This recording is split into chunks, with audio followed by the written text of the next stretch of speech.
감사라고 하는 것은 누구나 할 수 없습니다. 성숙된 사람이 감사를 할 수 있는 거죠. 감사. 오늘 추수감사주의를 맞았습니다. 지난 1년을 돌아보면서 여러분 무엇 때문에 감사하는지 그 감사의 수준이 여러분의 삶의 수준이 되고 또 신앙의 수준이 되는 것이죠. 저는 참 안식으로의 초대 그런 제목으로 하나님의 말씀을 잠시 전하겠습니다. 지난주 목요일 날 모 신문의 칼럼란에 소개된 내용입니다. 그 내용을 그대로 문어체를 구어체로 바꿔서 글자 그대로 한번 읽어보겠습니다. 코로나19가 기승을 부리던 전인 올 초 경주에 가족 여행을 떠났을 때의 일이다. 경주 박물관에 전시된 금관을 보고 한동안 눈에 띌 수가 없었습니다. 역사책 속으로만 보다 실물로 접하니 어찌나 화려하고 더 크게 보이던지 왕은 저걸 어떻게 썼을까요? 목이 살아남았을까요? 설마 왕이 금관을 평소 직무에 쓰지는 않았겠지. 어찌됐든 물리적 불편함을 떠나서 왕관은 그 존재만으로 쓴 자의 고통을 상징합니다. 셰익스피어도 이렇게 쓰지 않았습니까? 왕관을 쓰는 자 그 무게를 견뎌라. 왕관을 쓰는 자는 편히 쉴 날이 없나니. 시대가 흘러 금관은 사라졌지만 통치자들의 고통은 여전했습니다. 조선시대 정조는 정적으로 알려졌던 심한주에게 보낸 비밀 어찰에서 일반인은 상상하기 어려운 괴로움을 토로했습니다. 바빠서 눈꽃 뜰 새 없으니 괴롭다. 백성이 마음에 걸리고 조정이 염려가 되어 밤마다 침상을 맴도느라 날마다 늙고 지쳐간다. 타구는 소리를 들으며 잠들었다.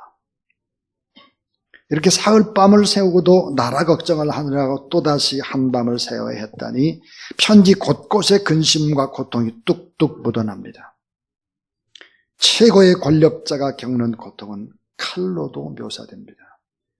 기원전 4세기 시칠리아의 지배주 참주였던 디오니소스는 자신의 권력과 부를 부러워하는 신하 다모클레스에게 하루 동안 참주자리를 내줬습니다. 예기치 못한 행운의 쾌락을 누리던 다모클레스는 그가 천장에 매달린 칼을 발견하고 소스라치게 놀랐습니다. 말총 한 가닥에 아슬아슬하게 매달린 칼의 끝이 자신의 머리를 겨누고 있는 게 아닙니까? 다모클레스는 맛있는 음식을 먹어도 아무런 맛을 느끼지 못했습니다. 디오니소스는 다모클레스에게 나는 순간마다 언제 죽을지 모르는 절박한 심정으로 산다니 아직도 내가 그렇게 부러운가라고 되물었습니다. 이 칼럼은 이제 이어서 이런 얘기를 쓰고 있습니다. 여러분, 저는 정치적인 그런 편견을 가지고 있는 사람이 아닙니다. 오해 같은 건 하지 않았으면 좋겠습니다. 자, 이렇게 이어져요. 문재인 대통령이 또다시 치아순환을 겪었습니다. 청와대 강민석 대변인은 지난 10일 기자단 공지를 통해서 대통령께서 최근에 치과 진료를 받았다고 밝혔습니다. 전날 청와대 여민관에서 열린 수석보좌관 회의에서 문 대통령의 발음이 평소와 달리 크게 부정확하고 양쪽 볼이 부어 보인다는 얘기가 나왔는데 그게 치과 치료 때문이었다고 확인한 것입니다. 문 대통령의 치아 상실 고난은 참여정부 때 시작이 됐습니다. 찾아전 운명을 보면 문 대통령은 참여정부 초대 민정수석을 하면서 1년 만에 치아 10개를 뽑았습니다. 청와대 생활이 힘들고 고달팠다는데 안 하던 일을 해보려고 하니 의욕적으로 했다가 건강을 크게 다쳤습니다. 문 대통령은 2017년 대선 후보 때 발음이 새는 이유 때문에 참여정부 시절 했던 임플란트 10개 때문이라고 설명하기도 했습니다. 그의 총선을 치르고 난 뒤에도 임플란트를 추가했으니 정치 지도자로서의 삶이 얼마나 팍팍한지를 보여줍니다. 문재인 정부가 들어선 지 3년 6개월이 지났습니다. 촛불혁명의 염원을 담아 국민의 나라, 정의로운 대한민국 슬로건을 내걸었지만 아직도 풀지 못한 숙제가 산더미입니다. 극적으로 해결되나 싶었던 한반도 비핵화는 교착 상태에 빠졌습니다. 유례를 찾기 힘든 집값 폭등은 서민의 삶을 옥죄고 있습니다. 국민께 드리는 최고의 선물이라며 최우선의 과제로 삼았던 일자리 창출을 막대한 예산에도 별 성과를 내지 못하고 있습니다. 설상가상 코로나19가 덮치면서 자영업자들의 한숨이 길어지고 있고 검찰 개혁도 완수까지는 첩첩산중입니다. 문 대통령은 왕관의 무게를 이겨낼 수 있을까요? 대통령의 시간은 1년 6개월밖에 남지 않았습니다. 저희 주사람께 윤진식 집사님 청와대 경제수석 시절에 모기지론 사태를 맞이했습니다. 그분 이렇게 청와대의 시절을 순회합니다. 청와대 경제수석을 있는 동안에 집에 들어가서 단 하루도 편히 잠을 주무실 수 없었다 그래요. 간이 침대를 놓고 조금 쉬었다가 또 일하고 또 일하고 또 일했다 그렇습니다. 전직 두 대통령도 지금 감옥에 가 있죠. 인생이라는 짐이 얼마나 무거울까. 오늘 이 자리에 온 여러분들이 가지고 있는 짐도 참 무거우리라 생각이 듭니다. 저도 30년이라는 시간 동안 주사랑교회에 섬겨왔습니다. 인간이 가지고 있는 실존적인 짐이 참 무겁죠. 그 짐이 뭘까요? 실존적인 짐. 그것은 바로 죄의 짐입니다. 죄의 짐. 또 허무와 절망. 뭐가 잘 될 것 같은데도 허무와 절망이죠. 두려움과 좌절의 짐이 있습니다. 이런 짐 말고도 우리가 가져야 되는 짐, 죽음이라고 하는 두려움의 짐도 있습니다. 인간은 누구나 다 깊고 깊은 그리고 무겁기만 한 짐들이 다 있죠. 나에게 인생의 짐은 아무것도 없어요 라고 자신있게 말할 수 있는 사람은 단 한 사람도 없습니다. 저는 오늘 이 설교를 준비하면서 그런 생각이 들었습니다. 주사랑교회 30년을 앞으로 더 내다보고 무슨 계획을 얘기하든 청사진을 얘기하든지 그런 거를 할까라고 생각을 하고 기도를 하다가 참 안식으로의 초대라는 제목을 잡았습니다. 아마 이 참 안식으로의 초대라고 하는 설교는 그 어떤 한 분을 위해서 이 설교가 필요했는지도 모르겠습니다. 어떤 한 분, 인생을 좀 곰곰이 돌아보기 위한 어떤 그 한 분 때문에 이 말씀을 전해야 하는 것이죠. 자, 가난한 사람은 가난한 대로 고달프고 돈이 많은 사람은 더 인생의 무거운 짐, 두려움이 짐이 버겁지요. 지식이 많은 지식인들을 괴롭습니다. 권력자, 그들을 나름대로 힘겨운 고통의 짐을 지고 살아가는 것이죠. 공부하는 학생들, 시험이라는 짐이 무겁죠. 직장인들, 무한 경쟁 사회 속에서 허덕거리고 있습니다. 노인들은 어떨까요? 노인들, 연약함과 죽음의 짐 때문에 시달립니다. 자, 인류 역사가 시작된 이래로 인간의 이 무거운 짐, 괴로움은 떠나지 않죠. 그래서 오늘 이 본문에 마태복음 11장 28절에 수고하고 무거운 짐진 자들아 다 내게로 오라 그랬습니다.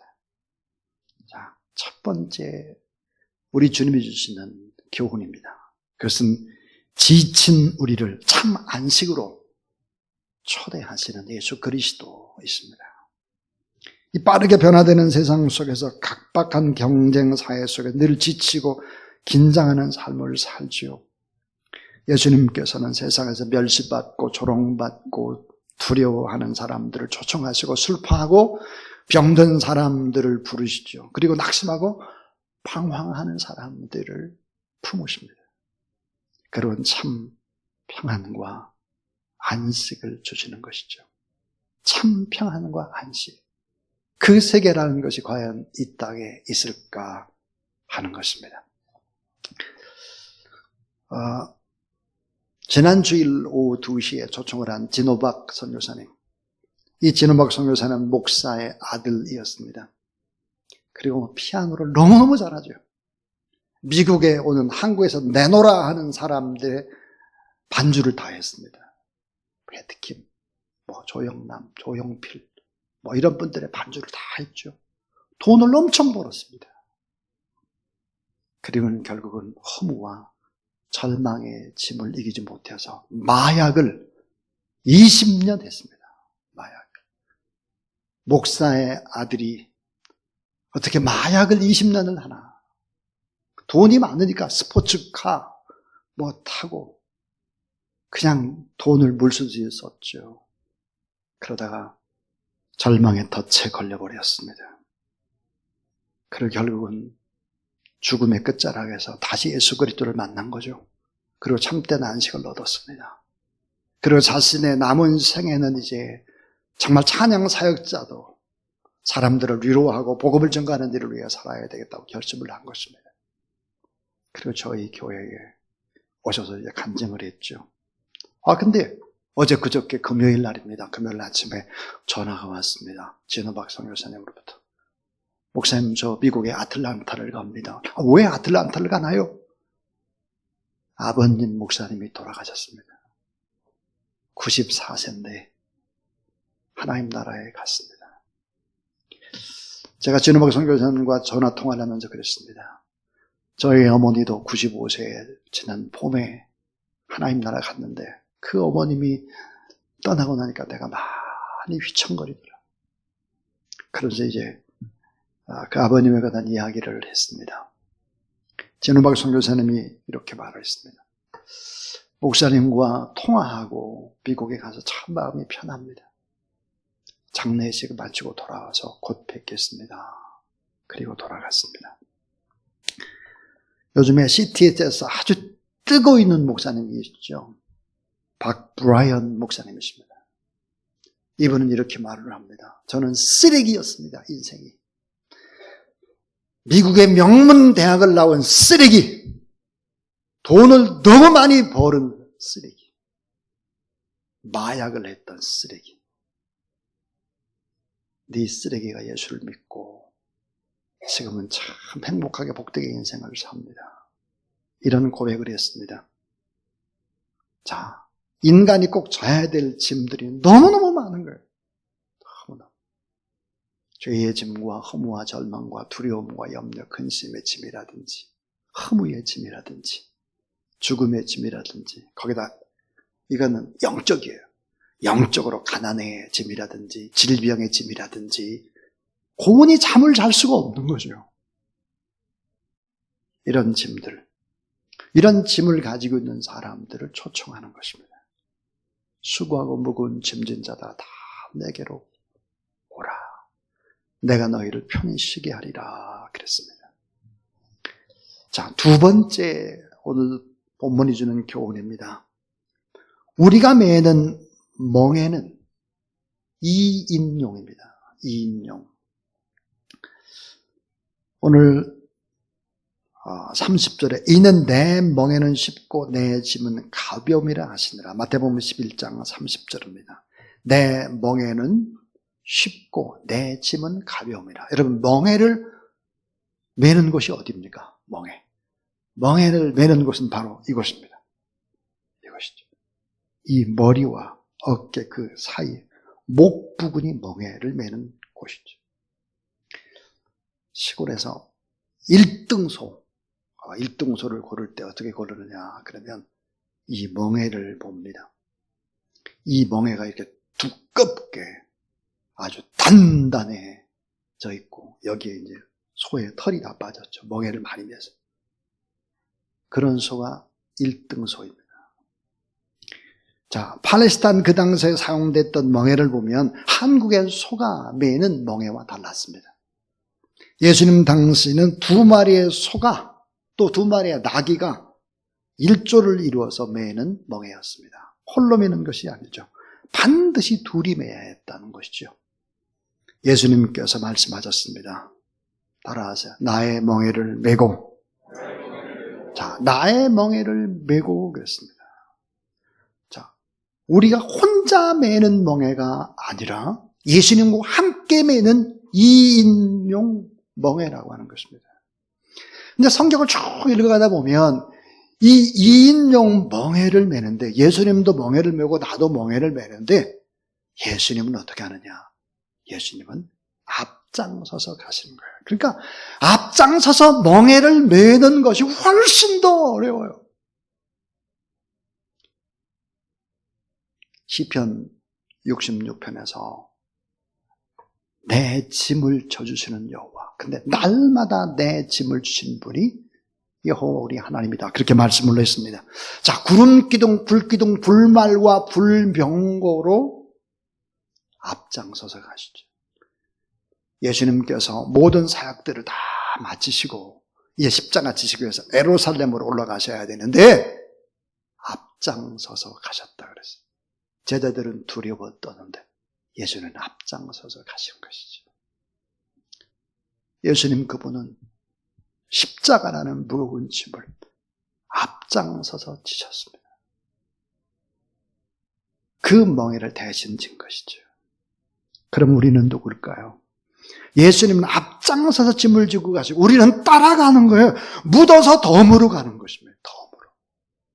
예수 그리스도를 믿는다고 하는 것은 뭘까요? 덤으로 사는 거예요. 하루하루 덤으로. 하나님의 은혜로 인생을 살아가는 것이다 하는 것이죠. 성경은 이렇게 강조를 하죠.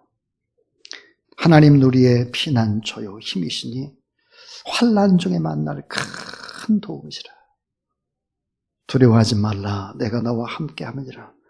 놀라지 말라. 나는 내 하나님이 됨이니라. 내가 너를 굳세게 하리라. 참으로 너를 도와주리라. 참으로 나의 의로운 손으로 너를 붙들리라. 그랬습니다. 멍에를 똑같이 매는 게 아니에요. 예수님이 앞장서서 매고 우리는 그냥 묻어가는 거죠. 예수 그리스도를 믿는다라고 하는 것은 바로 그것입니다. 죄의 짐도, 가난과 질병의 짐도, 허무와 절망의 짐도, 죽음의 짐도 예수님이 다 지셔서 그 예수 그리스도를 바라보면 우리는 그 무거운 짐들에서 벗어나서 주와 함께 복된 길로 걸어가는 것이다. 이제 마지막 세 번째 교훈입니다. 그 세 번째 교훈은 우리의 참 스승은 예수 그리스도다 하는 것입니다. 참 스승, 유일한 스승. 우리에게 참된 안식을 주시는 주님, 우리의 짐을 대신 져주시는 주님. 근데 우리가 꼭 배워야 할 참 스승이 누굴까? 참 스승이 계신데 그 참 스승이 바로 예수 그리스도다 하는 것입니다. 오늘 이 예배 자리에 교수님들이 오셨습니다. 저게도 저 평생 존중하는 스승이 있습니다. 스승. 그 스승님이 이제 연세가 많이 드셨죠. 제가 이렇게 이제 예배를 드리거나 또 새벽에 설교를 하거나 그러면 그 설교, 그것을 이제 스승 되신 분들께 보냅니다. 제가 이렇게 쭉 보면. 저를 가르쳤던 연세 많은 영문학자가 이제 연세가 90에 가까워졌죠. 그러니까 잘 못 들으세요. 그러니까 사모님께서 제 설교를 듣고는 제 스승한테 이게 말씀을 해주는 거죠. 스승. 오늘 이 시대는 참 스승을 잃어버리는 시대인 것 같습니다. 인생에서도 중요한 만남이 네 가지의 만남이 있죠. 하나는 잘 아는 대로 여러분 부모와의 만남이다. 좋은 부모를 만난다고 하는 것은 축복이죠. 좋은 배우자와의 만남. 또 하나는 스승과의 만남입니다. 좋은 스승. 스승과의 만남. 근데 여러분, 좋은 부모도 배우자도 스승도 다 인간입니다. 냄새가 나는 부분이 있어요. 닮아서는 안 되는 부분이 있습니다. 저는 종종 제 스스로를 돌아보면서 그런 기도를 하곤 합니다. 하나님, 이런 이 모습을 제 아들 목사가 이거 닮으면 안 되는데요. 이건 안 되는데. 그래서 제가 저의 아들을 하나님 앞에 바칩니다. 아브라함이 자기 아들을 바치듯이 저도 하나님 바칩니다. 제 자녀가 아니니까 하나님 알아서 키우셔야지. 전 못해요. 바쳐. 부모님도 배우자도 스승도 다 부족한 인간이죠. 그렇기 때문에 또 하나 만나야 될 진정한 스승이 누굴까? 궁극적 만남이 누굴까? 예수 그리스도 있습니다. 예수 그리스도를 만나게 되면 왜 내가 인생을 살아야 되는지, 내가 무엇을 위해서 내 인생 전체를 바쳐야 되는지 사명과 만나게 됩니다. 사명. 난 이 일을 해도 참 좋다. 저는 목사가 되고 난 이후로 목사가 제일 좋은 일이라고 생각을 했습니다. 그래서 아들도 목사, 며느리도 목사. 그렇기 때문에 주사랑교회라는 이 교회를 통해서 생겨난, 또 우리 교회를 통해서 많은 사람들이 예수를 만나고 변화된 사람들, 선교사님들, 목사님들이 150명이 넘습니다. 어떤 분이 그러더라고요. 목사님 가까이 하면 안 돼. 목사님이 가까이 하면 목사님이 되거나 선교사님이 되거나 둘 중에 하나야. 옆에 얼쩡거리면 다 그래. 진짜 다 그랬습니다. 그런 얘기 참 많이 들었어요. 여러분, 참 스승이 누구일까? 오늘 본문에 참 스승이신 예수 그리스도를 통해서 배워야 되는 핵심의 가치가 뭘까? 두 가지 얘기하고 있습니다. 하나는 온유예요. 온유. 온유입니다. 자, 나는 마음이 온유하고 겸손하니 나의 멍에를 메고 내게 배우라. 마음이 온유하다 그랬어요. 여러분, 온유라고 하는 것이 헬라어에 보면 사나운 들짐승을 길들이다, 그런 뜻입니다. 사나운 들짐승을 길들이는 거예요. 여러분, 길들인다는 것이 뭘까요? 온유라는 이 말 속에는 오래 참음이 내포되어 있습니다. 사랑의 시작이 뭐죠? 감정이 아니에요. 사랑은 오래 참는 것이죠. 오래 견디고 참는 것입니다. 정말 온유한 사람이 누굴까요? 오래 견디는 거예요. 오래. 그 사람이 어때요? 땅을 기업으로 받아요. 땅만 받는 게 아니에요. 곁에 사람도 받아요. 사람도 있어요. 좋은 사람. 사나운 들짐승을 기들리라. 온유입니다. 참 스승이신 예수 그리스도. 그분은 온유하신 분이죠. 또 하나 겸손한 것입니다. 겸손. 온유와 겸손입니다. 이사야 42장 2절부터 3절을 보니까 이사야는 겸손히 고난받는 종 예수 그리스도를 이렇게 묘사합니다. 그는 외치지 아니하며 목소리를 높이지 아니하며 그 소리를 거리에 들리게 하지 않으며 상한 갈대는 꺾지 아니하며 꺼져가는 등불을 끄지 아니하고 진실로 정의를 시행할 것이며 그랬습니다. 모든 겸손과 온유로 하고 오래 참음으로 사랑 가운데 서로 용납하라. 빌립보 2장 7절 8절에 보니까 오히려 자기를 비워 종의 형체를 가지사 사람들과 같이 되셨고 사람의 모양으로 나타나사 자기를 낮추시고 죽기까지 복종하셨으니 곧 십자가에 죽으심이라 그랬습니다. 온유와 겸손의 모습입니다. 예수 그리스도는 하나님의 아들이시고 메시아죠. 그렇기 때문에 인간과는 다른 참 스승이셨습니다. 그분은 지식의 근원이셨죠. 그분은 온전한 삶의 소유자였습니다. 삶의 근본 방향을 알고 계신 분이셨죠. 참 스승이었습니다. 이 예수 그리스도를 믿어보십시오. 그렇게 되면 보이지 않던 길이 보이기 시작을 합니다. 인생의 길, 참된 길이 뭐구나 하는 것을 길이 보이기 시작을 하고요. 또 하나, 이 예수 그리스도를 마음에 모셔보십시오. 그러면 진리를 만나게 됩니다.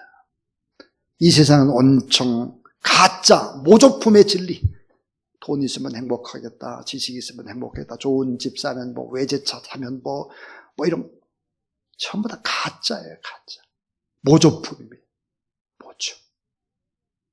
근데 참 진리이신 예수님을 만나면 자유가 생겨납니다. 돈이 없어도 자유해요. 참 이대로 그냥 좋아요. 자유한 것이죠. 또 예수 그리스도를 만나보십시오. 그렇게 되면 내 생명을 대신해서 그분이 돌아가셨기 때문에 내 안에는 새로운 생명이 약동하기 시작하는 거예요. 의미 없는 시간이 없습니다.